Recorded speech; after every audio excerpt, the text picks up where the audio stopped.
कभी प्यासे को पानी पिलाया नहीं, बाद अमृत पिलाने से क्या फायदा। कभी प्यासे को पानी पिलाया नहीं, बाद अमृत पिलाने से क्या फायदा।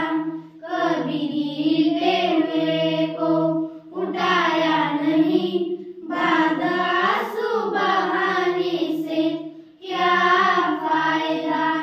कभी प्यासे को पानी।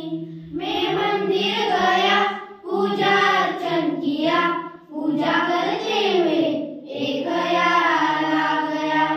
कभी माँ बाप की मैंने सेवा न की, सिर्फ पूजा ही करने से क्या फायदा।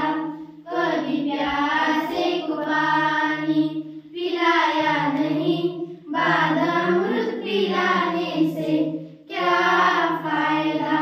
मैं काशी हरिद्वार तीर्थ गया, गंगा नहाते हुए एक ख्याल आ गया।